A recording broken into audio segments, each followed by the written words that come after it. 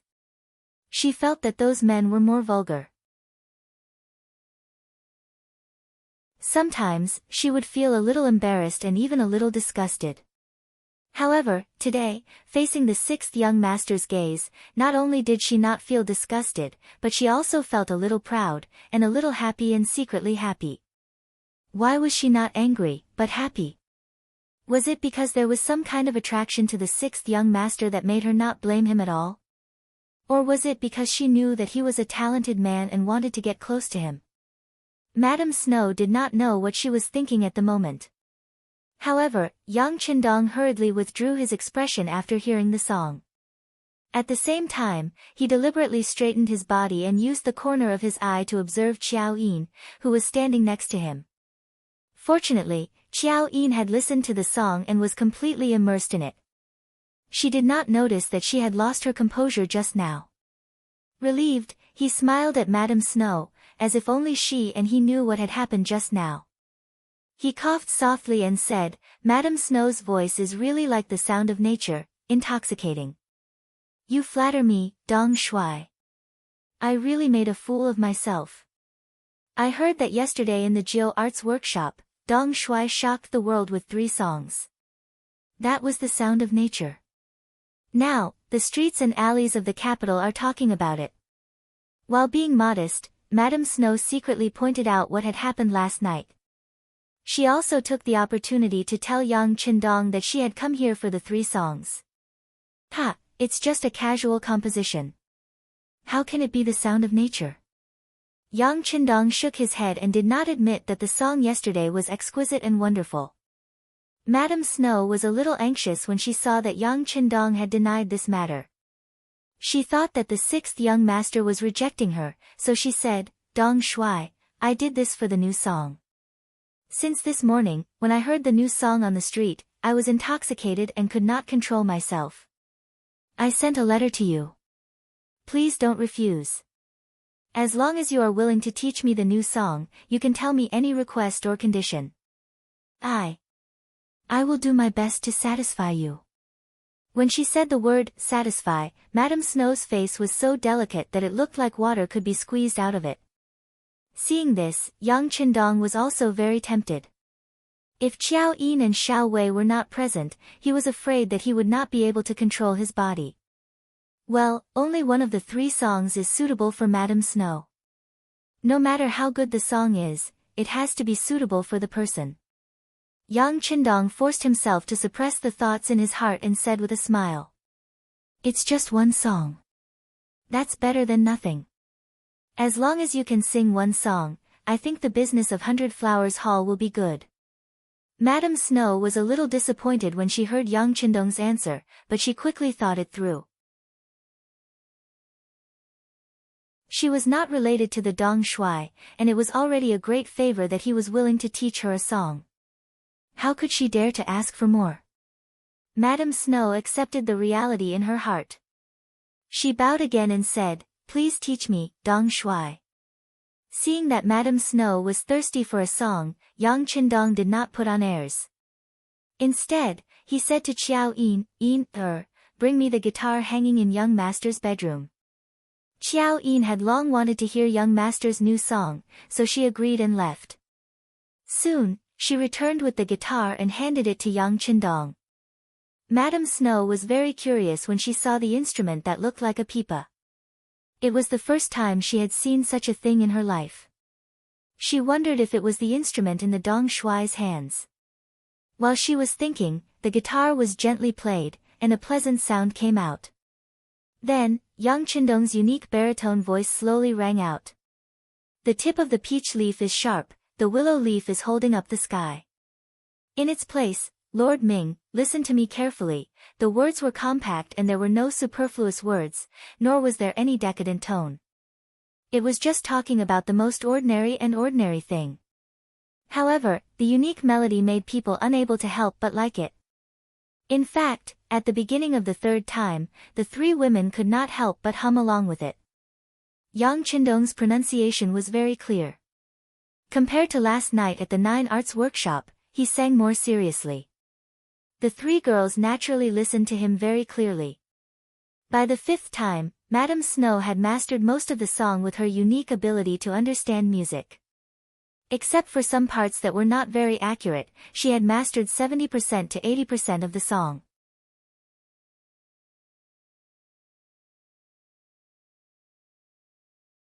Chapter 74. Ha, not bad, Yang Qindong nodded with satisfaction after listening to Madame Shue's song.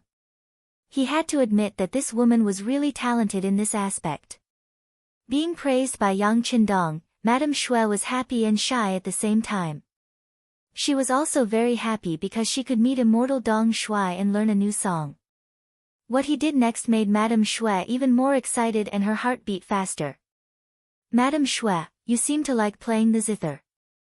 I'll teach you a new song. It's played with the zither. What do you think? Ah! Thank you so much, Dong Shui. Hearing that she was lucky enough to hear the second song, Madame Snow was so excited that she kept bowing with her hands folded in front of her. Well, there are no outsiders here. You don't have to be so polite. Yang Qindong was tired of watching Madame Shui say, "Thank you," a dozen times, so he waved his hand and said casually. But this sentence made Madame Shui blush. The fact that there were no outsiders here obviously made her think the wrong way. As Yang Qindong spoke, he had already arrived in front of the guzheng. Then, he leaned over and plucked the strings twice. In the end, he shook his head. With his level, he could barely play the guitar. He really couldn't play the guzheng. Fortunately, the tune of the next song was not complicated. Given Madame Shui's ability to understand it, it would not be a problem for her to learn it after he sang it softly. How about this? I'll sing softly, and you'll compose the music. What do you think? Yang Qindong didn't say that he didn't know how to play the zither. Madame Shui was more than happy to sing with Yang Qindong. But she was worried that she couldn't play it well, so she asked nervously and excitedly, Can I? If I say you can, you can. If you can't, you can. Yang Qindong laughed heartily and agreed. Then, he held the folding fan in his hand and paced back and forth. His lips slowly opened and closed as he sang, When will the bright moon appear? With a cup of wine in my hand, I ask the clear sky. I wonder what year it is in the heavenly palace. I want to ride the wind and return home, but I'm afraid it's too cold at the top of the Jade Palace. When I dance, it's like dancing in the shadows. It's not like being in the human world. A water melody of Su Shi of the Song dynasty slowly appeared. It was just an ancient poem, but after being processed by Yang Qindong, it became a very light and unique song. Once this song was played, it immediately gave people a refreshing feeling. It made people feel more intimate and at the same time, they also experienced a different kind of beautiful music. Yang Qindong sang softly, and Madame Shui began to play the guzheng with encouragement in her eyes. In the beginning, they didn't cooperate well because they weren't familiar with each other. But after a while, they had a tacit understanding. When the song was played together, it really gave people a feeling that this song should only exist in the heavens and could only be heard a few times in the human world. After singing softly for 2 more times, Yang Qindong stopped talking and let Madame Shui do everything. Madame Shui talked and sang by herself. Her charm soon surpassed Yang Qindong's and was far above his. The song made Xiao Yin and Xiao Wei feel very emotional. Why didn't they think of making this song into a song before? At this moment, their gazes towards Yang Qindong were filled with worship and reverence. Hu Mansion. Suddenly, a horse carriage drove in from the side door, and a burly man jumped down from the carriage. He looked at the Hu clan's gatekeeper and said, "This is an invitation card from my family's lord." The gatekeeper stepped forward and respectfully picked it up. When he saw the words, "Crown Prince washes his horse, Yang Qindong," written on it, he understood. After knowing the other party's identity, he smiled and said, "What can I do for you, Lord Yang?" "It's like this. My lord has developed a new kind of soft paper called toilet paper, which is prepared for the nobles after they go to the toilet." As he spoke, the burly man held 2 bags of things in his hands and handed them to the gatekeeper. "One is for Minister Hu, and the other is for Lord Hu. Please accept it." After putting down the bags, the burly man left. If Hu Xiangning was here right now, he would definitely recognize him as the Beta Persei who had fought with his 2 subordinates in Jianing Mansion and won. The same scene didn't only appear in front of the Hu Mansion, but also in front of all 5th-rank officials in the capital. In the end, Tiger's Mane led the team to deliver the toilet paper to the Imperial Palace. The difference was that the Imperial Palace received a larger proportion, 10 large bags. The other officials only received 1 bag, while the 2 5th-rank officials in the Hu family naturally received 2 bags. Everyone who received Yang Qindong's gift accepted it. Even Yu Qian, the Ministry of War's attendant who called himself Wen Tianxiang, received a gift. For the family, this was something that rarely happened. The reason why Yu Qian accepted the gift was because he wanted to see what the Crown Prince washes his horse was up to. What was he up to? However, when he saw that the gift was actually toilet paper used after he went to the toilet, he was stunned speechless. This thing was indeed very soft, and was naturally an excellent item for cleansing the body. However, giving this kind of thing was somewhat lacking in the grandeur of a refined scholar. Thinking that this thing probably wasn't worth much, Yu Qian left it here and didn't return it, which made his wife overjoyed. Hu Mansion. The gatekeeper took the 2 bags of toilet paper to the backyard and met with Hu Xiangning's wife. Hu Xiangning's wife, Hu Yushi, was already old and no longer managed the backyard. The Hu family didn't split up, but Hu Xiangning's wife was in charge of the backyard. Madame Hu's surname was Wang, and she was known as Hu Wangshi. When she saw the 2 large bags of toilet paper, she blushed.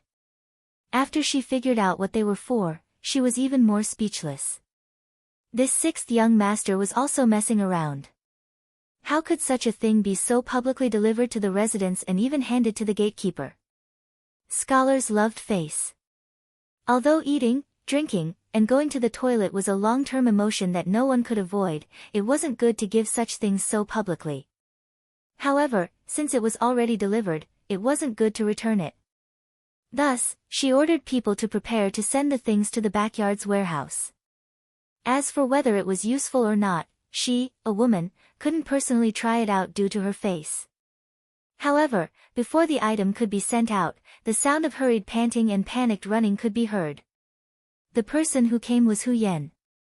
She heard the maid, Xiao Qing, say that the 6th young master sent someone to send a gift. She was overjoyed and ran over to take a look. "Mother, the East Marshal sent something to our residence?"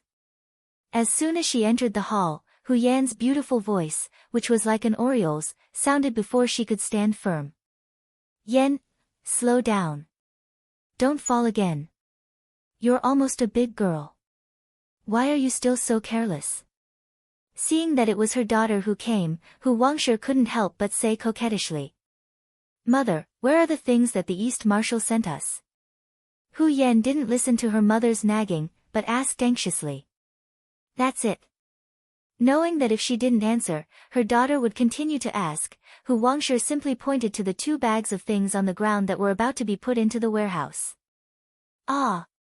Hu Yan first exclaimed, then walked in front of the 2 bags and casually picked one up to take a closer look. However, it seemed that this wasn't enough. She directly opened the other bag, pulled it out, and rubbed it in her hands. Seeing Hu Yan's actions, Hu Wangshi's face turned red and said, "Yan, what are you doing?" "This is, but what?" What is this thing? It feels so weak. Is it used to write big words? It doesn't seem right. Even though Hu Yan thought that she was smart, when she saw the toilet paper for the first time, she still couldn't see its use. Yan, come here.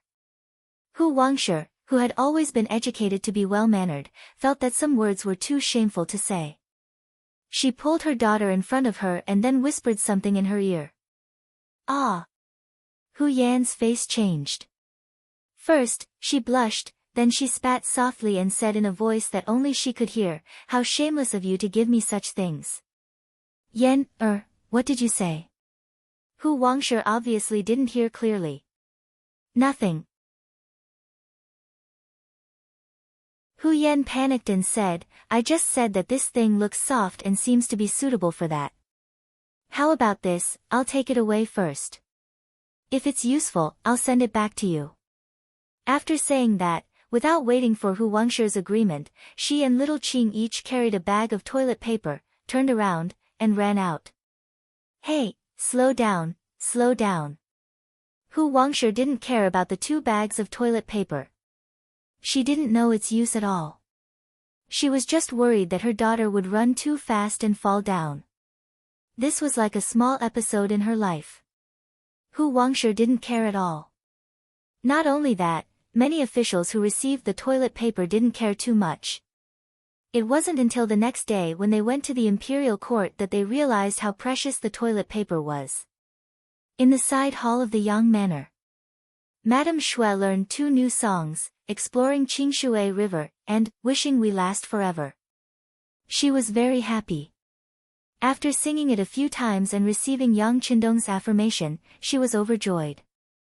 "Thank you for teaching me, Dong Shui. But I don't know if these 2 new songs can be sung in Baihua Hall," Madame Shui said carefully when she was talking. She was afraid that Yang Qindong wouldn't agree. "No problem. You can sing them if you want." Yang Qindong smiled. It always took a process for a new song to be accepted by the world. Baihua Hall could expand its influence. Why not? As for the copyright of the new songs, Yang Qindong didn't care at all. He didn't know how many songs like this there were. If it weren't for the fact that the lyrics and music of these 2 songs were clean and suitable for zither and pipa, he could teach more. Seeing that Yang Qindong agreed, Madame Shui was overjoyed.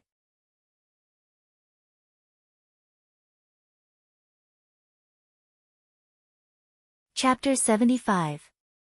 Yang Qindong did not stop her. Although he could not be Lady Shui's master, he had still taught her, so it was only right for her to bow to him. After bowing, she saw that it was noon and knew that Dong Shui was probably going to eat.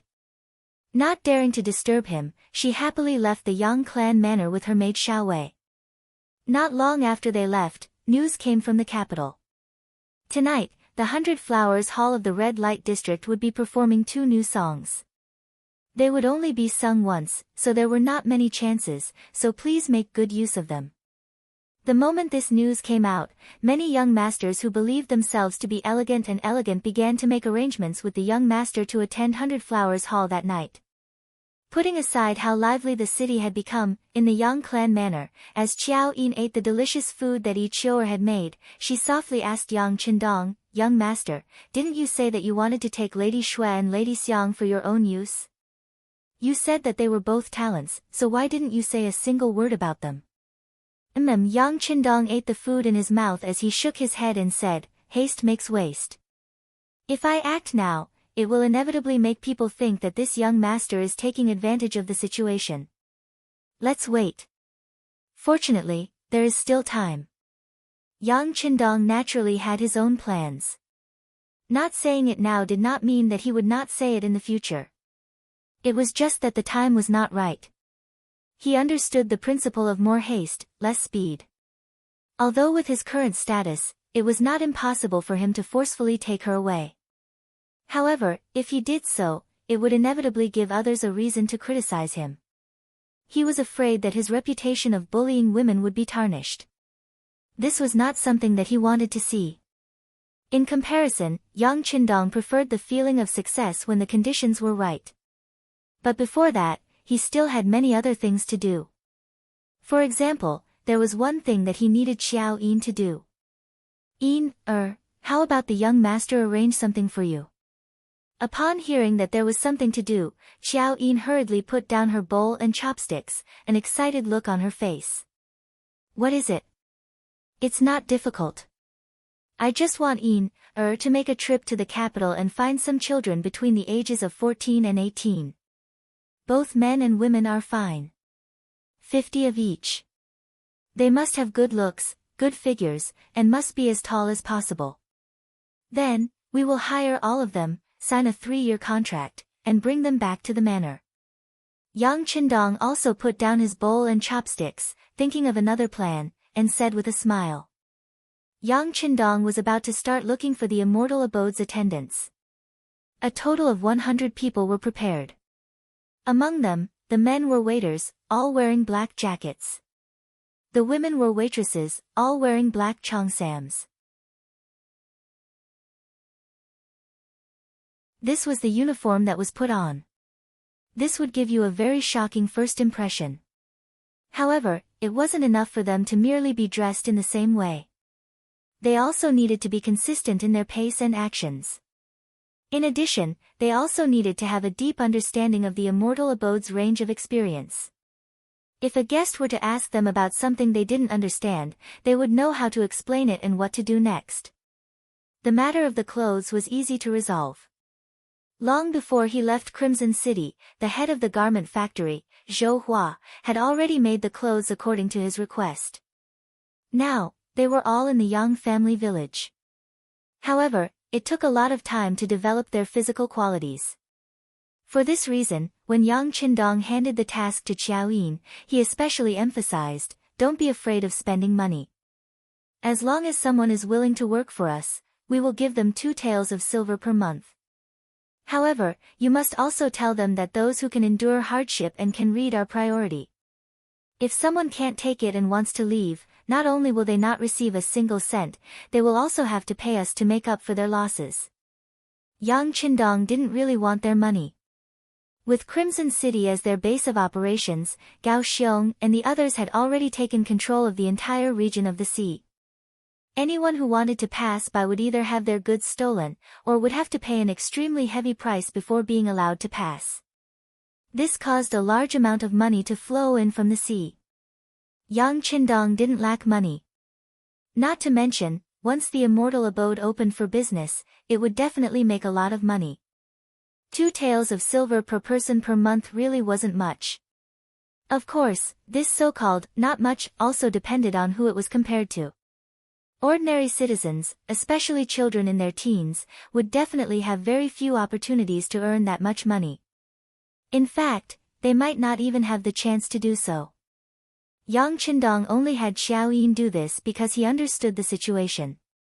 Yang Qindong also believed that with Xiao Yin's personality, she would definitely do a good job. Moreover, anyone who could catch her eye shouldn't be too bad. After all, she had followed him for such a long time.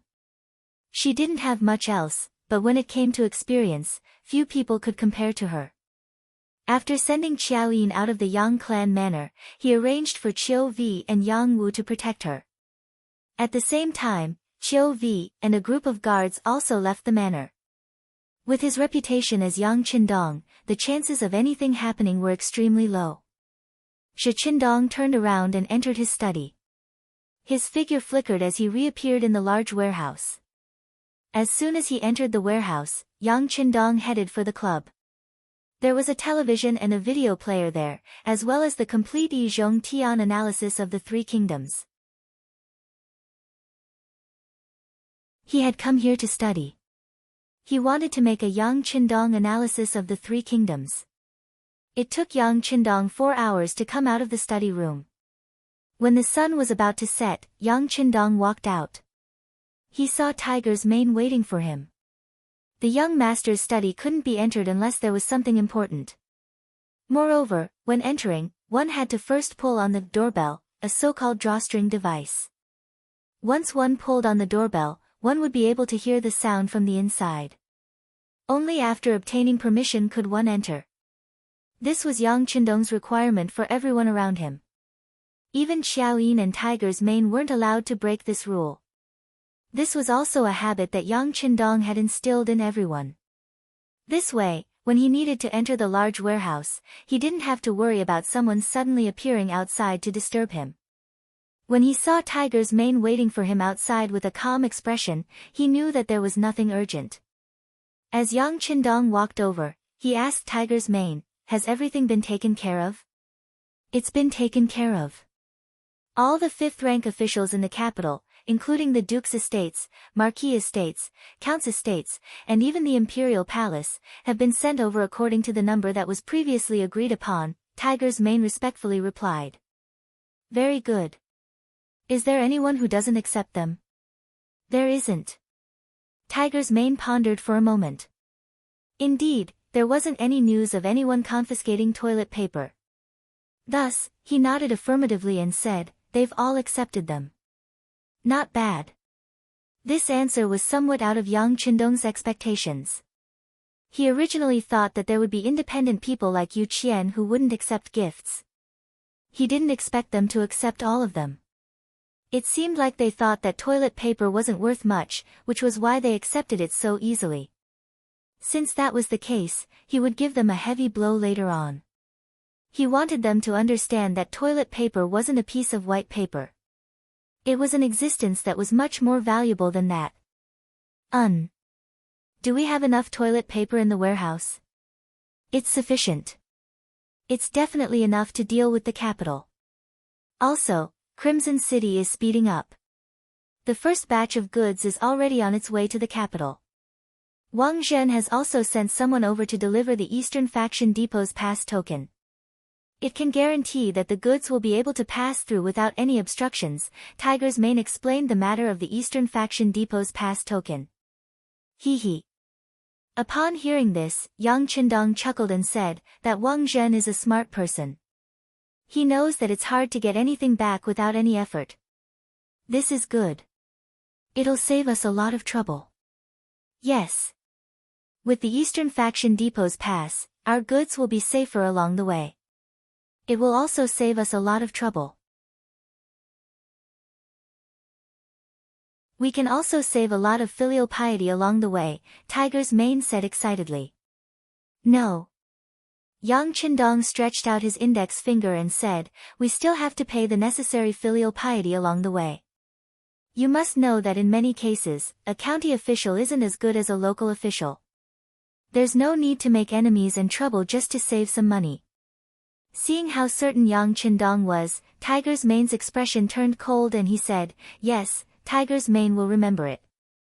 I'll instruct them later. By the way, young Master 4 sent an invitation. He said that there will be a new song at 100 Flowers Hall tonight. He invited young Master 4 to go with him." "No need. I still have to make all kinds of drinks with the cook, Chioer, tonight. I won't be going to 100 Flowers Hall. But you have to send someone to keep an eye on the situation there and report back to this young Master 4. Yang Qindong shook his head. Although he also wanted to see Madame Snow's elegance, there were too many things that he needed to do. He had to do everything himself. When things were on the right track, he could relax a little. "Yes." Tiger's Mane replied and went to arrange things. Yang Qindong strode toward the kitchen in the backyard. Xiaoyin hadn't returned yet, so he seized the time to go to the kitchen. Otherwise, when she came back, it was inevitable that she would warn him to stay away from the kitchen. The red light district of the capital. At this moment, 100 Flowers Hall was packed with people. Even though there was still an hour before the start of the competition, the place was already filled with people. For example, Su Qingzong, Zhang De, Wang Si, and the others who had appeared at the Nine Arts Workshop yesterday were also here. Furthermore, they were seated closer to the stage. They were all regulars of Nine Arts Workshop and had a rather special status there. But after listening to Yang Qindong's 3 new songs yesterday, their attitudes had changed. They had naturally lost interest in the songs that they had heard countless times before. Hearing that there was a new song in the 100 Flowers Hall, and that it was sent back by Madame Xue after she went to the Yangjie village during the day, how could she hold back? She immediately ordered the servants at home to book a table here. They weren't the only ones. The news of 9 Arts Workshop's new song had already spread throughout the capital. It was said that this matter had even been called to the morning court. Even the emperor knew of this matter. Once this matter was hyped up, everyone naturally knew about it. Countless people naturally came because of the fame, and for a moment, 100 Flowers Hall was packed to the brim.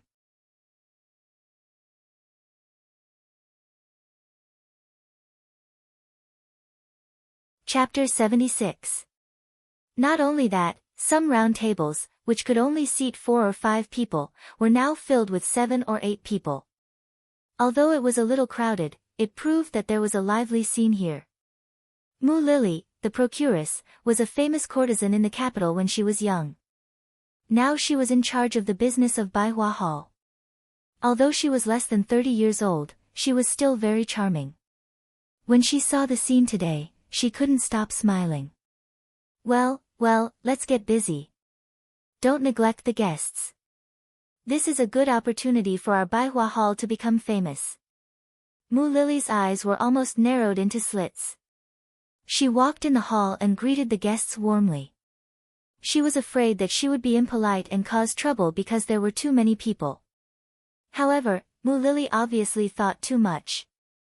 Today, everyone was here for the new song. At least, before they heard the new song, no one would casually cause trouble. This also made it so that although the number of people in the hall was several times more than usual, the order was not disrupted. After the performance, Madame Xue was still practicing. After all, she had only sung during the day.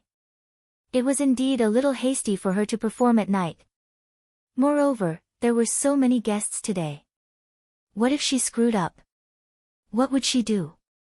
Wouldn't those nobles tear down 100 Flowers Hall?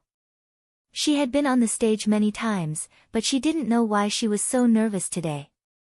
She remembered that when she went on the stage for the first time, she was as nervous as she was now. Miss, you don't have to be so nervous. Although I have just learned this song, other than Dong Shui, no one else knows what the original song is like. On the other hand, Xiao Wei was thinking of ways to comfort her young miss. Xiao Wei's words made sense, but Madame Xue still shook her head stubbornly. No, I have to live up to Dong Shui's trust. By the way, Xiao Wei, is Dong Shui here tonight? Xiao Wei wanted to lie to her miss, who was full of expectation. However, she knew that she could not lie to her miss when she went on the stage. She shook her head reluctantly. Dong Shui didn't come. He didn't come. Obviously, Madame Xue was somewhat disappointed. Judging from the way Dong Shui looked at her during the day, he should still like her. At the very least, he admired her. If that was the case, why couldn't he come to 100 Flowers Hall today when he could go to 9 Arts Workshop yesterday? Seeing that her young miss was in low spirits, Xiao Wei was afraid that something bad would happen. She quickly added, I've sent someone to check. Dong Shui didn't go to Jiu Arts Workshop today. Perhaps this was the only good news. At least it proved that Yang Qindong was not biased. I see. Sure enough, Madame Snow's expression became much better after hearing that. As a woman in the entertainment field, perhaps her competitive nature was stronger. When she heard that Dong Shui didn't go anywhere, her mood became much better. The guests at the front desk did not know what was going on backstage, nor did they know that the heart of their goddess, who had always wanted to get close to her, had already flown out of the venue and was no longer with the guests. Time passed little by little, and it was getting closer and closer to the start of the show. The geisha, who was warming up the scene, had already gone up the stage. However, both the performers and the audience were obviously absent-minded. They were all waiting for the 2 new songs to come on the stage. Finally, Madame Snow, who was dressed in white, went up the stage accompanied by her maid, Xiao Wei, accompanied by a burst of enthusiastic applause. Of course, no one knew whether it was a farewell applause. Lady Xue's clothes were as white as snow, and her skin was white and tender. Her skin was as clean as a baby's. Coupled with her graceful figure, she received a wave of applause as soon as she stepped onto the stage. The applause went on for a long time until Madame Snow sat down on the guzheng. At that moment, the whole venue became very quiet. In the silence, under the eager eyes of the audience, the sound of the guzheng rang softly, accompanied by Madame Snow's pleasant monologue. A long time ago, there was a firearms camp. Song Lao-san and his family lived next to it. They had nothing to do, the monologue was to let more people know the story so that they could understand the main idea of the song. It was also specially requested by Yang Qindong. At least, the monologue was still needed before the song became a hit. When people became familiar with the song, the monologue could be skipped at any time. The monologue made people's expressions change again and again.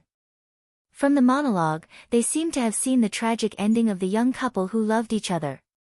In the corner of the hall, a handsome scholar with a white face was listening to the monologue with tears in his eyes. Beside her, there was a handsome attendant accompanying her. However, she seemed to have forgotten her role, which was to look after the young master. At this moment, her eyes were also filled with tears. She was like a dam that was about to burst, and the rain could pour down at any time. Little Qing, how do you think he came up with such a tragic story? Is Little Six really referring to himself? Did he really have such an unforgettable love when he was young? The seated young master gently wiped away the tears that were about to flow out and asked the attendant standing beside him. Little Master, I don't know. The attendant shook her head and said in a choked voice. In the hall, many people were moved and affected by the story, but none of them shed tears like the two girls.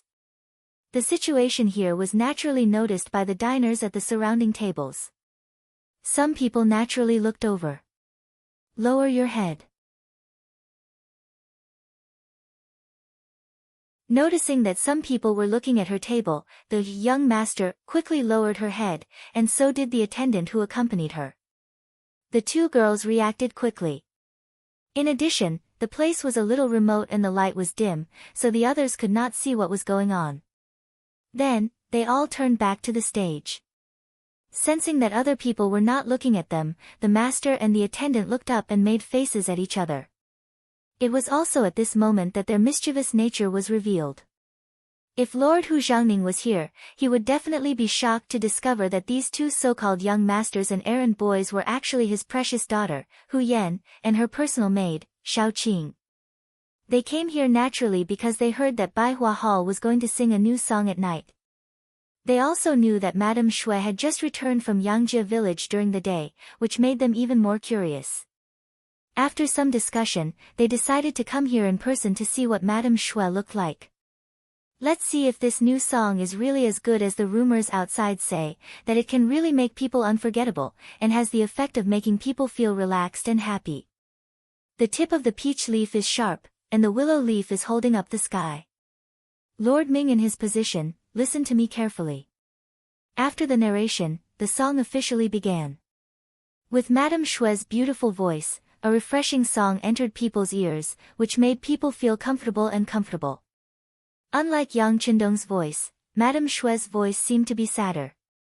Even Su Qingzong, Zhang De, Wang Si, and Yang Yang had the same feeling. There was a beginning and an end. When the song came to an end, there was silence in the field at first. Then, there was an earth-shattering applause. It seemed to form a heat wave, which was about to melt Madame Shui on the platform. Thank you. Seeing the effect, Madame Shui stood up and said, "Greetings to everyone." Then she slowly sat down and put her slender fingers on the zither. The tune of "Wishing People Forever" began to reverberate in the Hall of Blossoms. People were first attracted by the clean tone of the song. Before long, Madame Shui's beautiful voice rang out. When will the moon be bright? With a cup of wine in my hand, I ask the sky. I wonder what year it is in the heavenly palace. Jiu Arts Workshop. It was not as lively as yesterday. In fact, it was even quieter than before. Although Madame Shue's name had been hung outside the Jiu Arts workshop today, and it did attract some young master and child masters, their status could not be compared with that of the guests in Baihua Hall. On the stage, Madame Shui just sang 2 old songs and then left with a sad face. As soon as she went backstage, Cui Na, the procuress, came up to her and said, "Sister Hanxiang, it's all my fault. I shouldn't have stopped you from going to Dong Shui yesterday." "No, Sister Cui, it's not your fault. I thought too much. I've decided to go to Yang Village tomorrow. No matter what, I'll ask Dong Shui to teach me 2 songs." Madame Shui looked very determined and confident. She regretted it when she learned that Madame Shui had gone to Yang Village during the day. Then the news came out that Madame Snow had learned 2 new songs and had gotten Dong Shui's permission to sing them in public for the first time in the 100 Flowers Hall that night. She regretted it even more. Yang Qindong was the first to come to Jiu Arts workshop, so she had the advantage. However, she did not seize the opportunity and gave all the benefits to others. How could Madame Shui, who still had the title of courtesan, accept this? Whether it was to fight back or for the future business of Jiu Arts workshop, she needed to see Dong Shui again. She wanted to humbly ask for advice and restore her prestige. The curfew was about to start. A large number of people in Baihua Hall began to leave and go their separate ways. In the crowd, 2 young masters, Hu Yan and little Qing, who were dressed as young masters, were hurriedly walking in the direction of the Hu mansion. They had come out in disguise this time. If their grandfather, father, and mother found out, it would be a scandal. The dignified young mistress of the Hu family went to the red light district and went to Baihua Hall to listen to songs. Once such a shocking matter was spread out, the Hu family would definitely be criticized for not having a good upbringing. Even if Hu Yan could find a suitable marriage, it would be hard to say.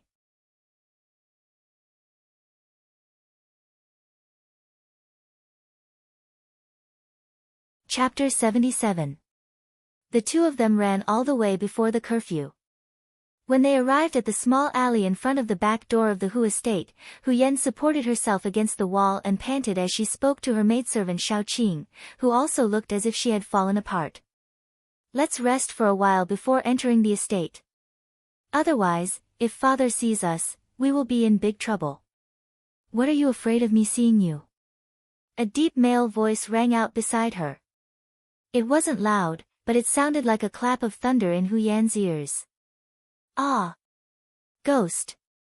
As soon as she heard someone else's voice, the servant girl Xiao Qing screamed instinctively and then hid behind Miss Hu Yan. "Xiao Qing, what are you doing?" "I can't tell. That's my father's voice." However, Hu Yan was still able to keep her composure. This was mainly because she had heard that voice for so many years and was already very familiar with it. Hu Yan grabbed the panicked Xiao Qing and lowered her head as if she had done something wrong. "Father, I'm just bored at home, so I went out for a stroll." "Stroll? Gao Sheng, you tell me." His voice suddenly became more severe, and 2 figures flashed out of the alley. It was Hu Zhangning and one of his subordinates, Gao Sheng, one of the 2 people who had been taught a lesson by Beta Persei in the Jian Estate's Yang family mansion. "Yes, sir." In the afternoon, Xiao Qing found Lieutenant Sun Chuang, the other person who had been beaten by Beta Persei, and asked him to book a table at 100 Flowers Hall. Enough. Without waiting for Gao Sheng to continue, Hu Yan had already interrupted him. Since her father had even investigated this, there was no point in explaining anything. "Father, I was just curious about what the 2 new songs were like, so you dared to go to 100 Flowers Hall? Do you know what kind of place that is? Do you know what will happen if your identity is exposed, or if you meet a lecher? Do you know?" Hu Zhangning was obviously very angry, and scolded Hu Yan for a long time in one breath. In the end, Hu Zhangning, who had been criticizing Hu Yan for a long time, made the final decision. Hu Yan did not abide by the rules. She will be grounded for a month. Maid Xiao Qing didn't do what a maid should do. She didn't take good care of her master. She was punished with half a year's salary and 2 beatings. Gao Xing sent someone to carry out the punishment. Lieutenant Sun Chuang is reckless. His salary will be deducted for half a year, and he will also be punished with 10 planks. Hu Zhangning angrily turned around and left, leaving behind Hu Yan with an incredulous look on her face. Father, you can punish me however you want, but don't hit Xiao Qing. It's too painful to hit her with 2 strokes of the paddle. Ignoring his daughter, Hu Zhangning walked faster and faster, as if he would change his mind if he slowed down a little. Unable to call out to her father, Hu Yan had no choice but to look at Gao Sheng for help. Lieutenant Gao, can you write down little Qing's 2 paddles first? I will go and plead with my father, okay? No, we have to carry out milord's orders. Gao Sheng shook his head. This time, Hu Zhangning was truly angry. Even Lieutenant Sun Chuang had to be punished with 10 planks. If he dared to disobey orders and not hit Xiao Qing, then he would be the one to be hit. Yang Qindong didn't know that Hu Yan had disguised herself as a man and gone to the 100 Flowers Hall to listen to a new song, only to be caught red-handed by Lord Hu Zhangning and put under house arrest. He was currently in the kitchen with Yi Qiu'er, experimenting with various drinks in preparation for the opening of the immortal abode. What he didn't know was that on this very night, Gao Xiong's naval and land forces launched a joint operation to seize Flag Mountain. In the early years of the Ming dynasty, the old prince of Zhongshan, Shang Baji, conquered Shannon. Together with Shanbei and Zhongshan, they formed the unified Ryukyu kingdom, the first Shang dynasty. This was also the golden age of the Ryukyu kingdom. Its commerce was highly developed, and it traded with the Ming dynasty, Korea, Southeast Asia, and Japan. However, all of this had just begun when it was forced to stop because of Yang Qindong. Gao Xiong led a powerful navy to harass and surround the Ryukyu Islands. This caused the Ryukyu kingdom to suffer great losses. Its maritime trade was hindered, and it became a closed country. Qiqian City was occupied, and the sea routes were sealed. This caused the 6th-generation king to die of anger, and the successor was the 7th-generation king, Shangde, who was still underage. Shangde was only 12 years old. Because of his father's early death, he took over the throne. However, even though he was the king of a territory, he still couldn't change the current situation of the Ryukyu Islands. He had sent out ships to break out of the encirclement and inform the outside world of the situation. However, without exception, all of the ships he sent were sunk as soon as they left the harbor. It had to be said that the Ryukyu kingdom was also plagued with misfortune. It had only been less than 20 years since the first prince of Zhongshan, Baji, had taken over, and several kings had died. They had either died of illness or met with mishaps while out at sea. Now, all of the burden had fallen on the young Shangde's shoulders. How could he not be worried? After trying all sorts of methods, he finally decided to stay put and wait for reinforcements. Perhaps after a while, someone would discover that something was wrong with the Ryukyu Islands, and they would send people to investigate. Shangde still held on to a sliver of hope, but Gao Xiong couldn't wait any longer.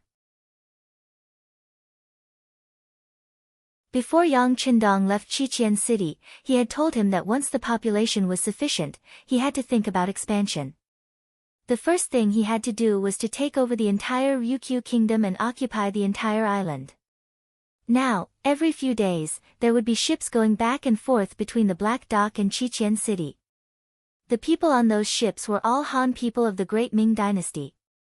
They had all been secretly obtained by Leng Song during Deng Maoqi's uprising. Leng Song completely obeyed Yang Qindong's orders. He plundered everyone he saw and robbed everything he saw. Qiqian City, which originally had a low population base, began to rapidly expand. Although he didn't see any danger yet, Gao Xiong still remembered what the 6th young master had said: if a man doesn't think far ahead, he will definitely have immediate worries. For this reason, he decided to attack Qishan, which was the closest to Qiqian City, in the southwest. Based on the principle of obtaining the greatest victory with the least casualties, Gao Xiong made a detailed pre-battle plan before he made his move. He gathered the 1st Company Commander 1st Lieutenant Xiao Feng and 3rd Company 1st Lieutenant Chang Tingshan at home and came up with a plan to attack Qishan from both inside and outside. At the beginning of the 9th month of the 13th year of the Great Ming Dynasty, when Yang Qindong had just arrived in the capital and was still stirring up trouble, Gao Xiong started his operation. That night, the wind was strong. Especially for an island like Ryukyu, the wind was even stronger at night. The flag on the city wall of Qishan swayed vigorously and the flagpole seemed as though it would break at any moment. On such a night, it was rare for anyone to come out. It was the same even on the city wall. The few soldiers of the Shang dynasty who were in charge of night duty had already hidden in a small hut to rest. In the small hut, 20 soldiers were all squeezed together. This made Captain Li Luan unhappy. If everyone is here to rest, who will be guarding the city wall? What if those pirates attack us? Captain, don't worry too much. With such a strong sea breeze, wouldn't they be blown away by the wind if they wanted to climb up the city wall, which is more than 30 feet tall? Besides, I don't think there's anything wrong with those pirates. Occasionally, when the weather is good, us brothers can see them. Those people on the other side are wearing good clothes, and all of them have oily faces. They must be eating well, unlike us, who are often in arrears with the military pay. The lives of the commoners will only be harder. One of the soldiers didn't seem to be afraid of Li Luan. After he complained, the other soldiers also started to talk. Although Li Luan was a little angry, he knew that his prestige wasn't enough to make these people shut up. Speaking of which, he was also angry. His wife and children didn't even have enough to eat, which made him, the captain, extremely dispirited. While everyone was sighing and complaining about how they were born in the wrong time, they didn't know that in such a strong sea breeze, Leng Feng had already used the triangular anchor and other equipment to climb up the city wall, which was more than 30 feet tall. Such a city wall might seem very tall to others, but to the members of Leng Feng who often had to climb it, it was just child's play. In less than half an incense's time, a row of 30 vanguard members had all arrived at the top of the city wall. The wind is so strong. Use your guns. Company Commander Xiao Feng, who followed the first batch of members up the city wall, decisively ordered the soldiers to put away their crossbows and switch to their Type 95 submachine guns when he heard the whistling wind. The 30 people's movements were uniform. In just a few seconds, they held their guns in their hands and performed a pre-battle inspection. When the first person raised his right thumb to indicate that the inspection was complete, the other 29 people did the same thing. Everything was done silently and swiftly. It was obvious that this wasn't the first time such a drill was conducted. Xiao Feng observed the performance of the Leng Feng soldiers. He nodded slightly and made a gesture to disperse and surround them. The 30 soldiers immediately moved forward in a fan formation. During this period of time, no one made a single sound. In the dark night, they were like ghosts that appeared and disappeared unpredictably, approaching the small hut on the city tower that could be used as a residence. In the small house, the soldiers were still complaining. As the captain, Li Luan had long shut his mouth and narrowed his eyes. If he had the time to argue, he might as well take a rest. This way, he could eat less tomorrow morning and bring more food back for his children. Sigh, I really don't know when these days will end. Thinking about the current situation, Li Luan, who was sighing in his heart, suddenly heard a sound from the door. Then, he stood up with a jolt. He knew that the 20 soldiers in his squad were all in the small house. The only ones who could appear here at this time were either his superior had come to check on them or the enemy had ambushed them.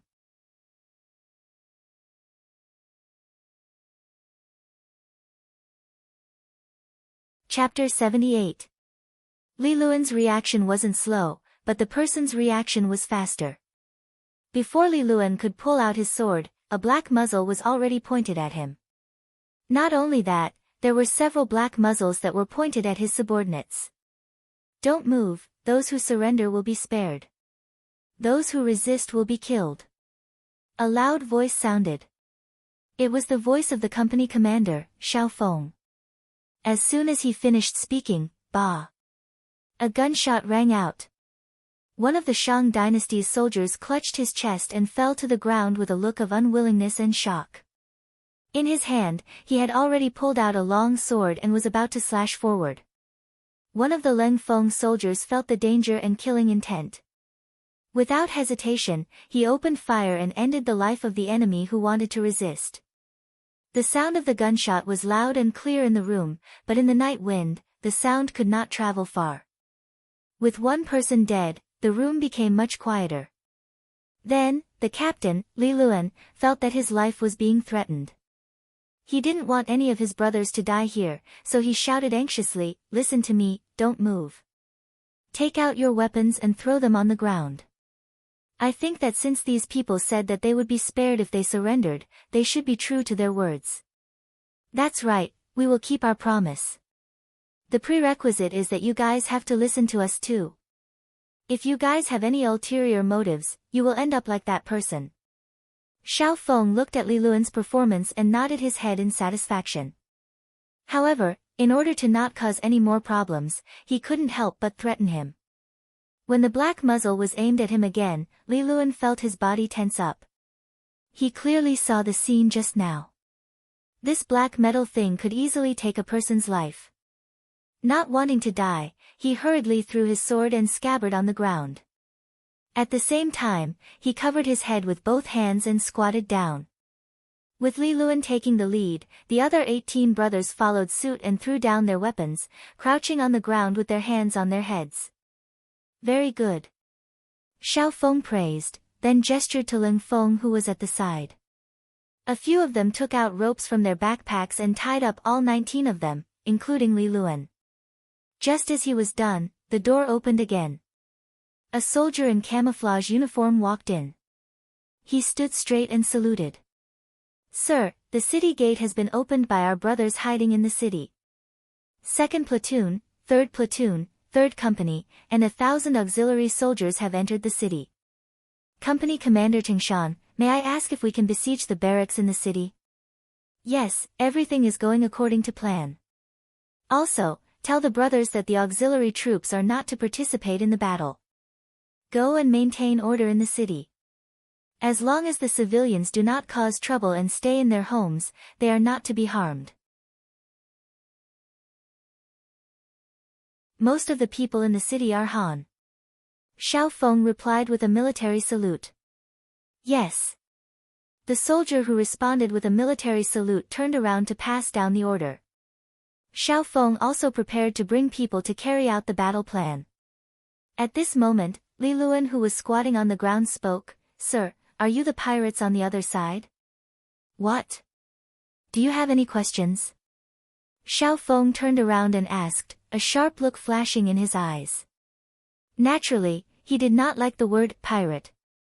It was only because the 6th young master said that it was not good to expose their strength. Thus, they had no choice but to call themselves pirates.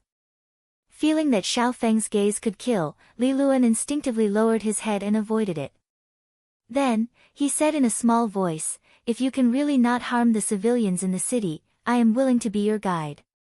There are many of my brothers in the barracks. I think I can help persuade them." Li Luan volunteered himself for 2 reasons.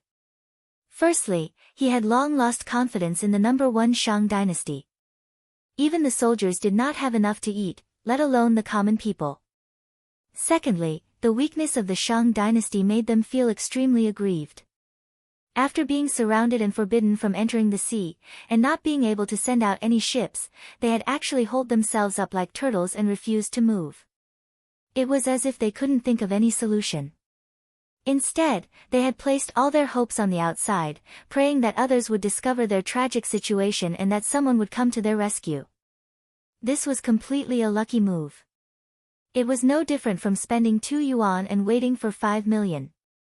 The possibility of them being rescued was close to 0. Thirdly, he had just witnessed Leng Feng's prowess. With one shot, one of his subordinates was killed. This should be the gun that De Ming was talking about. However, from the looks of it, it seemed to be even more powerful than the gun in the legends. Faced with such a powerful weapon, what could the Shang dynasty use to fight them? Fourthly, Although he did not have much contact with them, he had heard some things about these pirates since he was guarding Qishan, which was the closest place to Qiqian City. They were completely different from other pirates. They did not bully civilians. When they robbed, they only robbed boats and people. However, they did not kill civilians or merchants. With all these knowledge and after seeing Ling Feng's mental state, Li Luan had the idea of helping them. Not only could he redeem himself, he might even be able to save more of his brothers in the barracks. Li Luan's volunteering naturally made Xiao Feng overjoyed. Alright, if you do this well, not only can you save more people from the flames of war, you can also save more lives. You can also be considered to have performed a meritorious deed.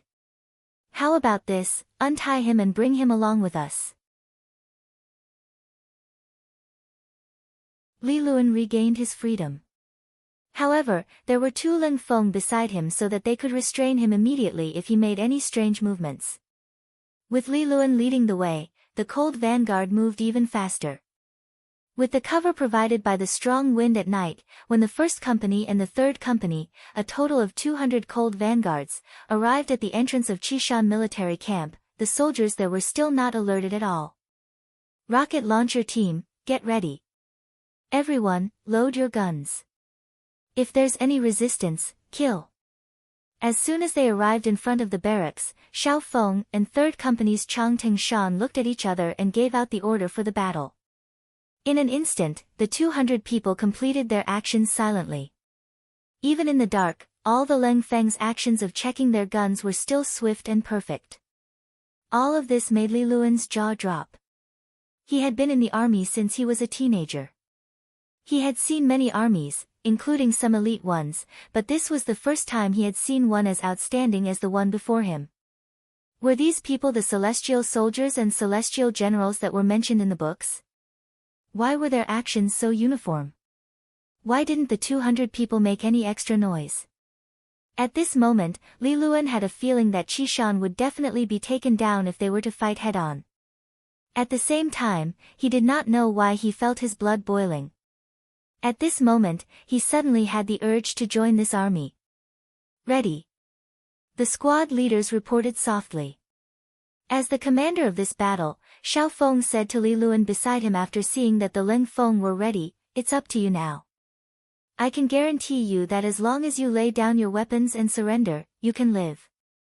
On the other hand, no matter what the reason is, if you dare to pick up your weapons and resist, you must die." Understood. Li Luan could tell that this army's combat power was extraordinary. He did not dare to bargain and immediately agreed. Then, an iron loudspeaker appeared in front of him. It was a round loudspeaker.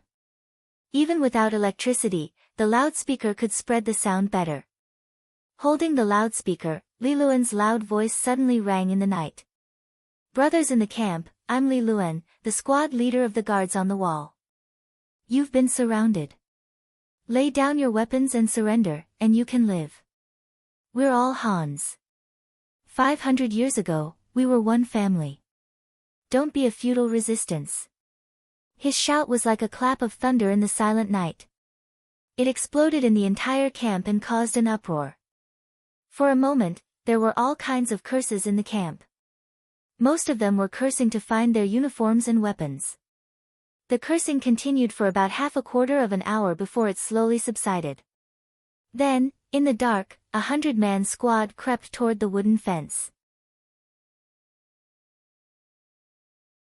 It seemed like they wanted to use their advantage of being more familiar with the terrain to launch a counterattack. Ready the rocket launcher. Target the wooden fence. Fire. Xiao Feng had already seen the enemy's every move with his night vision goggles. Night battles were a part of Ling Feng's training. Because of proper nutrition, the ordinary soldiers did not suffer from night blindness. At this moment, they could clearly see the enemy's actions in the opposite camp. The commander gave the order, and immediately, 2 rocket launchers with powerful flames shot forward. After 1.5 seconds, they slammed into the wooden fence that could block the impact of manpower and horsepower. Immediately, flames soared into the sky, and the sound was like thunder. The rocket launcher was a type of infantry anti-tank and siege weapon.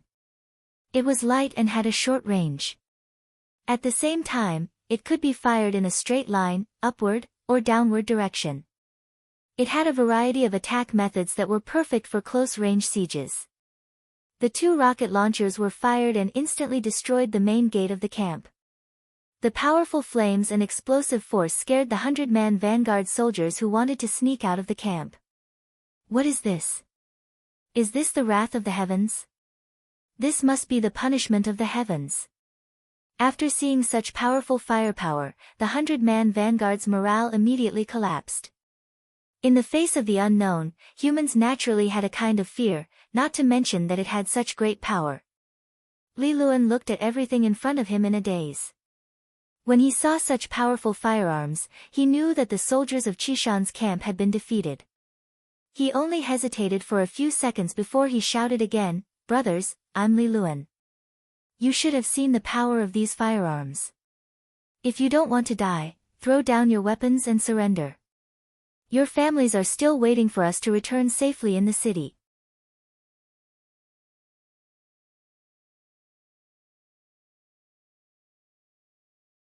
Chapter 79. Under Li Luan's persuasion and the powerful impact of the rocket launcher, some of the smarter soldiers finally realized that they weren't strong enough. The first person threw his weapon to the ground.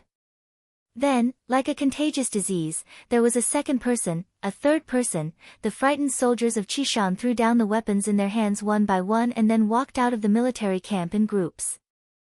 They covered their heads and walked out of the military camp. The entire battle had ended so simply without firing a single shot or firing a single cannon. Of course, this was because of the deterrence of the powerful weapons.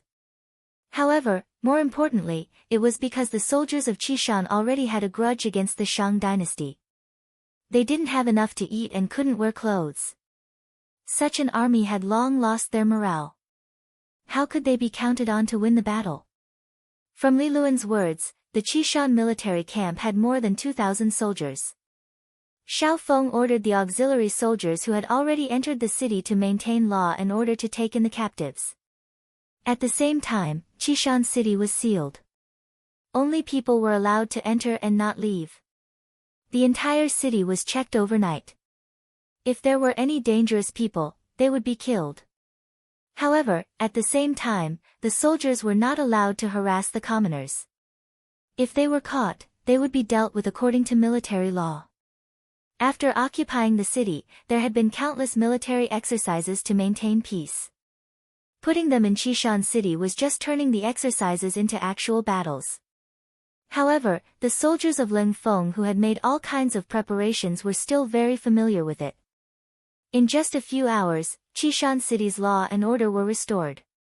There were even some courageous commoners who dared to appear in the morning market to continue trading.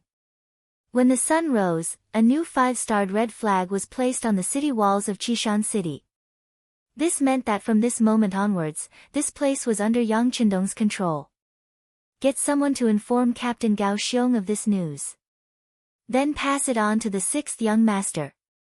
At the same time, all platoon leaders and squad leaders will have a meeting to review the battle and point out their own shortcomings. Xiao Feng followed Yang Qindong's training and carried out his work with the mindset that there must be a conclusion after the battle. In conclusion, it was a method that could allow people to grow and become stronger quickly. Reality also proved that a big summary after a big battle and a small summary after a small battle could expose more potential problems and point out the correct direction to fight the next battle. In the palace hall, the officials had already arrived at the morning court. Because the emperor had not arrived yet, the officials gathered in 2s and 3s to chat. "Lord Li, did you receive Yang Shima's gift yesterday?" A voice that was not too abrupt came from the crowd. In fact, he was already used to such conversations before every morning court session. "Lord Zhang, what kind of gift is that? Isn't it just toilet paper?" Lord Li shook his head lightly, as if Lord Zhang was making a fuss over nothing. "Hey, there are many ways to use that. If I'm not wrong, you definitely haven't used that thing," Lord Zhang said with a mysterious expression. Am I useless? Did you use it? Lord Li's curiosity was piqued by Lord Zhang's words. Of course, it's all thanks to my wife. When it was delivered, her stomach was not feeling well, so she took it and used it. When she came back, she told you about the wonderful effects of this thing. It was really comfortable and very soft. I didn't believe it, so I used it once. I decided that after that, I'll always use this toilet paper. Not only that, when I'm done with court, I'll send someone to the Yang clan manor to find a Yang Xian horse and get some more, Lord Zhang said as if he had benefited from this experience. It wasn't just Lord Zhang in court. Lord Wang, Lord Sun, Lord Zhou, Lord Wu, and the other officials had all used this benefit and knew of its benefits. The officials who didn't think much of it before were all intrigued by the words of these people. They all decided to go back to their mansions to see what the toilet paper was. They wanted to see if it was better than the wood and bamboo pieces that they usually used. Because of Yang Qindong, the toilet bowl had been introduced first, and the majority of officials in the capital had already started using it. Now, toilet paper had become a complementary product. Although it seemed unremarkable, it was truly the beginning of a new civilization. Not to mention what was said in the morning court. After the court was dismissed, most of the important officials hurried back to their residences. Not long after, the stewards of the various residences boarded their carriages and left the city, heading straight for the Yang clan manor 15 li south of the city. This was because the Yang clan manor had a large number of potatoes, and it was the only one in the Great Ming dynasty. For its safety, the Eastern faction guards and embroidered uniform guards took turns to guard the manor to prevent anyone from causing trouble. When the stewards of the various residences arrived, they were all blocked outside. Left with no choice, they could only pass the visiting cards from their family to Steward Yang Neng and explain their intentions. Regarding this, the new steward Yang Neng had already received instructions from the 6th young master. He cupped his fists and said to the stewards who came forward to ask for toilet paper, "I'm sorry, everyone. My 6th young master said that the toilet paper was shipped from the sea, and the production is limited." Previously, I took out the toilet paper because I thought that it would be better to share it with everyone, but now, I really don't have much left. If everyone really wants it, then wait until the Heavens Beyond trading firm opens for business and buy it there. Yang Neng had a smile on his face. As the saying goes, a slap doesn't hit a smiling face. Since he had already said so, what else could the stewards do? They could only hurriedly return to their residences. Since they didn't have any new goods for a while, they would have to use the toilet paper that was delivered yesterday sparingly. Other than the 1st young master and 1st madam, everyone else could forget about using it. Of course, there were also some officials who thought that Yang Qindong was too stingy. It was just some unremarkable toilet paper, and he wanted to set up a trading firm that they had never heard of to sell it. How much money could that thing be worth? Could he earn back the capital by opening a shop for it? These people's thoughts weren't wrong. After all, toilet paper wasn't something that could be put on the table. Moreover, it wasn't like they couldn't do without it. In the past, when there was no such thing, shouldn't everyone still do what they should do? For something like this, if it was sold at a high price, there probably wouldn't be many people who would buy it. However, if it was sold at a low price, they probably wouldn't even be able to earn back the rent for the shop. That was the normal way of thinking, but how could the people of this era guess what was going on in Yang Qindong's mind? If you said that toilet paper wasn't worth much, there was nothing wrong with that. However, Yang Qindong firmly believed that once people were used to it, they wouldn't be able to adapt to it if you asked them to use wood or bamboo. More importantly, he intended to use hunger marketing to sell it, which meant that he would sell it at a fixed amount a day. Based on the idea that the rarer something was, the more valuable it would be. Once the supply exceeded the demand, the price would naturally rise. When that time came, if other adults used toilet paper, would you still have the nerve to use bamboo? Even if the price was slightly higher, there would still be many people who would rush to buy it. The capital was not like any other place. There were many rich people here, and even more people with authority. Even if the price of toilet paper was a little more expensive, it was still completely acceptable. This would become one of Yang Qindong's tools for making money. Although he couldn't make a huge profit, he would win in the long run. Hu residence. Little Qing was lying on a wooden bed with a painful expression. The 2 hits on her buttocks made her feel as if she was about to die. Little Qing, how do you feel? Does it hurt? With a face full of tears, Hu Yan at this moment made people truly understand what it meant to say that women were made of water. Ever since they returned to the courtyard last night and little Qing was beaten twice, she had been crying non-stop. Even after a night had passed, her tears still flowed out uncontrollably. She really didn't know where her tears came from. Miss, don't cry. Your eyes are swollen. It's so ugly. Resisting the pain on her but, little Qing, who felt sorry for Hu Yan, squeezed out a smile and said. The miss was the master, and the maid was the servant. In this hierarchical feudal society, little Qing still dared to make fun of her miss like this. It could be seen that the relationship between the two was really good to a certain extent. I don't care. I don't care if it's ugly. I just want to cry. I want to cry for my father to see how hard he hit me. Hu Yan shook her head vigorously, looking very wronged. But miss, the Lord has already hit me. It's useless even if you cry. It's better to find some medicine for little Qing to apply to the wound. Little Qing shook her head helplessly. Her miss was really cute at this time, but was really painful. Ah! Do I need to apply medicine? Little Qing, is it very painful? Don't worry, I'll go out and find medicine. Hu Yan also got up at this moment, then wiped the tears on the corner of her eyes with her sleeve, and then strode out of the room. Outside the Mrs. courtyard, Hu Zhangning gave Hu Yan a confinement order, and Lieutenant Gao Sheng was guarding here. When she came out, she just saw Gao Sheng dressed in a brocade guard uniform, and Hu Yan was angry. She thought that it was this person who complained and caused her, little Qing, and Lieutenant Sun Chuang to suffer. Mississippi, as soon as he saw Hu Yan come out, Gao Sheng straightened his chest and greeted her. Although he knew that what he did was arranged by the Lord, it was a fact that he had offended the miss. As soon as Hu Yan walked to the front of the courtyard, she deliberately pretended to be very angry and looked at Gao Sheng. But perhaps this gaze was too weak. Gao Sheng's expression did not change, and he still looked neither servile nor overbearing. Do you have injury medicine? Hu Yan, who wanted to be angry and ignore Gao Sheng, soon couldn't bear it. Thinking of little Qing who was in pain in the room, she had to lower her head. Yes. Hearing that she was not going to question him, but wanted injury medicine, Gao Sheng immediately took out a porcelain bottle from his arms and handed it over. Use the amount of medicine to cover the wound 3 times a day.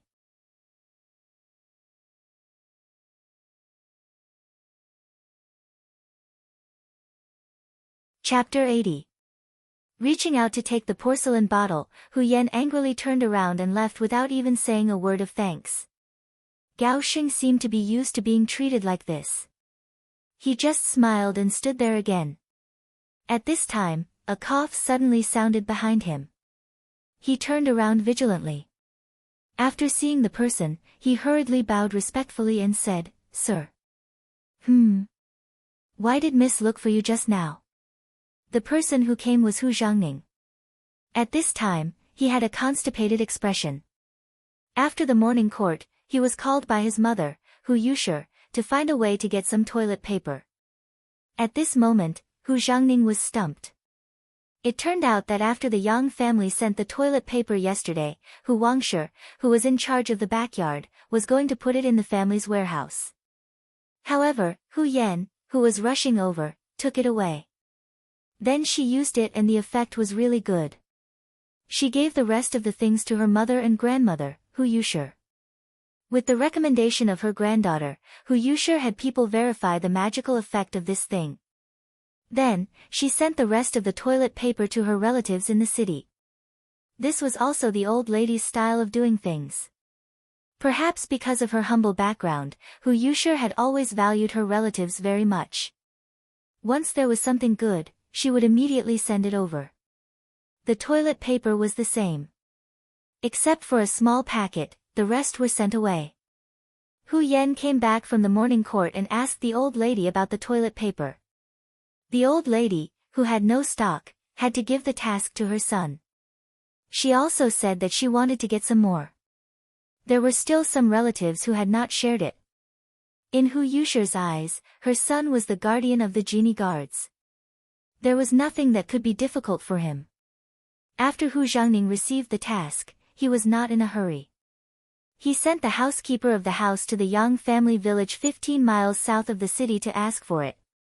Unexpectedly, he returned empty-handed. According to the housekeeper, not only the Hu family, but many ministers in the court also sent their housekeepers, but they did not bring back a packet of toilet paper. Hu Zhangning, who had already promised his mother, was a little anxious. Thinking that the toilet paper was given to the old lady by his daughter, she should have some stock in her hands. He had to bite the bullet and come to the door. If it was in the past, Hu Zhangning guaranteed that his daughter would agree to such a thing. The relationship between father and daughter had always been very good. But this time, he had no confidence in his heart. He had just punished the other party yesterday, so he wasn't very confident in speaking up now. Even though he wasn't sure, Hu Zhangning, who had always been extremely filial, still decided to give it a try.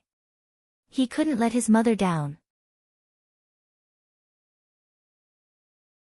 While Hu Zhangning was still thinking about what to say, Gao Sheng, who was standing in front of him, had already answered, "Sir, Miss asked me for injury medicine." Injury medicine? Was little Qing seriously injured? It's just 2 military rods. Hu Zhangning said nonchalantly.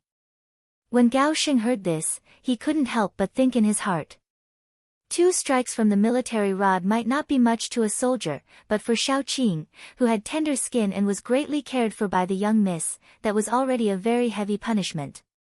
He thought this in his heart, but he could not say it out loud. He could only say with a serious expression, "This is the first time that Maid Xiao Qing has been beaten by the military." In addition, these 2 beatings were not exaggerated at all. It is inevitable that she will be injured. What? Was there no water at all? I say, you are also right. She is a maid, not a thick-skinned soldier like you. How can she be treated equally? Hu Zhangning pretended to be very angry and reprimanded Gao Sheng. Then he said casually, "Okay, I will go in and take a look." He strode into the young miss courtyard. Looking at Hu Zhangning's departing figure, Gao Sheng was stunned in place. How could he not be treated equally? If these 2 beatings were exaggerated and didn't hurt or itch, he was afraid that when he returned, he would be accused of favoritism. This job was really not easy to do. Hu Zhangning strode into Hu Yan's courtyard. Before he even entered, he called out loudly, "Is Yan here? Father is coming in." As soon as he shouted, Hu Yan, whose face was still filled with anger, had already walked out of the main door. "Of course your daughter is here. Where can a grounded person go?" Ha! Hu Zhangning smiled awkwardly when he heard the obvious hidden meaning in her words. Then he stretched his neck and glanced into the room. "Is your maid Xiao Qing all right?" "All right. She won't die for the time being." Hu Yan's answer was still cold. This time, she was really disappointed in her father.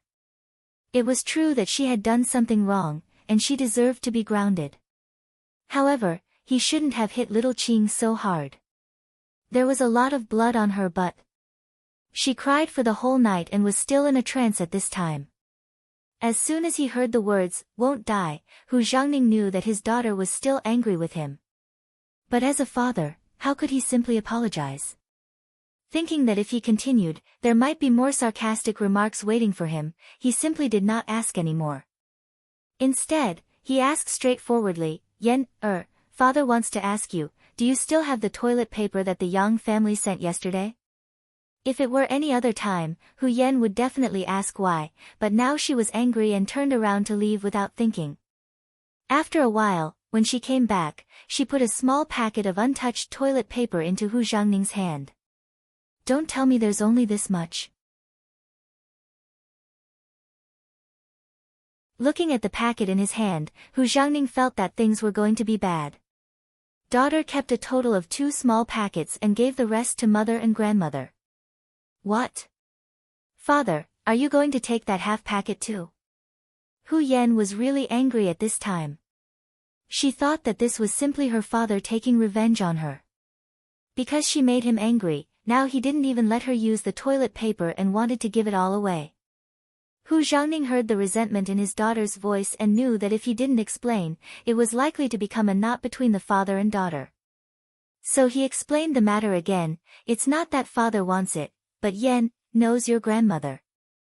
Whenever she has something good, she must give it to her relatives. See, when the toilet paper came, she gave it all away, but it was still not enough, so she called father and asked me to think of a way. But the housekeeper of the house went to Yangjia village. The housekeeper of the 6th young master said that the things were shipped from the sea and were not products of our great Ming dynasty. Now he doesn't have any stock in his hands. If he wants it, he can wait until the Heavens Beyond Trading Company opens and buy it there. But your grandmother is an impatient person, how can she wait for so long? After saying this, Hu Xiangning spread his hands, indicating that he was helpless. Originally, Hu Yan was prepared to ignore her father, but when the matter involved Yang Qindong, she forgot the decision in her heart. The 6th young master doesn't have it. If not, why did he give it to every family yesterday? This doesn't make sense. Yes, if you say that the 6th young master doesn't have it at all, no one will believe it. But thinking about it, there shouldn't be much left, so it should be true. Otherwise, he wouldn't have embarrassed so many officials. But since he did this, the idea of getting the toilet paper from there is very small. Hu Xiangning said as he shook his head.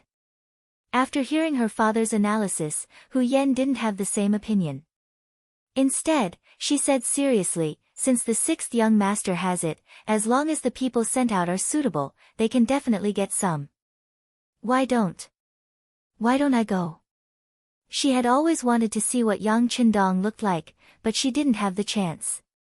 Wasn't now the right time? She was going to get toilet paper for her grandmother, which was a show of filial piety. Even if others knew, they couldn't blame her. Originally, Hu Xiangning was still worried about this matter. His identity as a butler was not easy to use. Did he have to go personally? If he wanted to come, it would be fine, but if he didn't, wouldn't he lose face? Hu Xiangning really didn't have a better way to deal with Yang Qindong. He had just made a great contribution, and the potatoes hadn't ripened yet. Who could force him to do things? Using martial arts to subdue people, how powerful was that young heir beside him? He was definitely not a match for him. If he couldn't do it, Hu Xiangning had no other way. But now that he heard that his daughter was going personally, his eyes lit up. Yes, his daughter was a child. It would be best if she came, but even if she didn't, it wouldn't be a big deal. But the only thing was that his daughter wasn't married yet. If word got out that she was so ostentatious, it would be bad for her reputation. Hu Xiangning didn't reject her immediately. Instead, he looked like he was deep in thought, which made Hu Yan see hope. Father, just let me go. I promise that after I go, as long as there is a little bit of toilet paper left in Yangjia village, I will get it for you.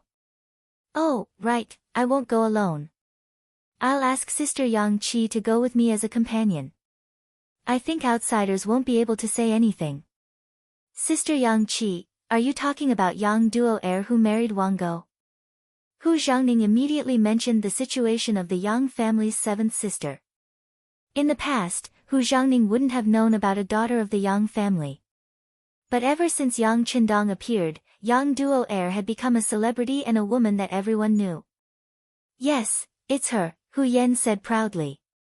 Yang Duo heir hasn't been to the Yang village yet. This time, it's only right for me to accompany her back.